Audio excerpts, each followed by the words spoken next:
আপনারা একটু শাহজাহানপুরে কাঁচা বাজারে খোঁজ নেবেন, মাছ বাজারগুলো কারা বসায়, সবজি বাজারগুলো কারা বসায়, ফুটপাতগুলো কারা বসায়, এগুলো একটু খোঁজ নেবেন। স্কুল কমিটি কারা দখল করেছে, গণপূর্তের টেন্ডার কারা দখল করেছে।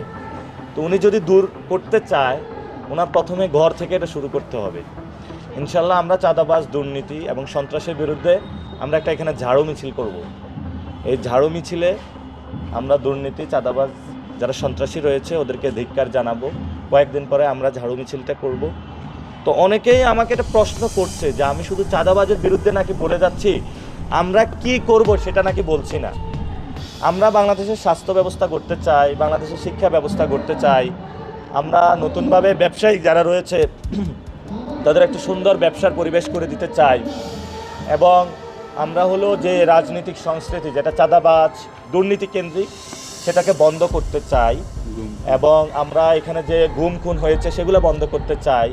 এবং আমাদের যে অর্থনৈতিক বৈষম্য রয়েছে, অনেকে চাকরি পাচ্ছে না, যাতে একটা মেরিট বেস সোসাইটি আমরা করতে চাই।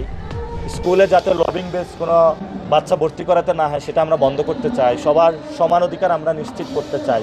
আমাদের বক্তব্যগুলো তো ক্লিয়ার আমাদের সামনে, কিন্তু কেউ যদি পায়ে পা পাড়া দিয়ে এগুলো বলতে চায় তখন তো আমাদের বলতে হচ্ছে।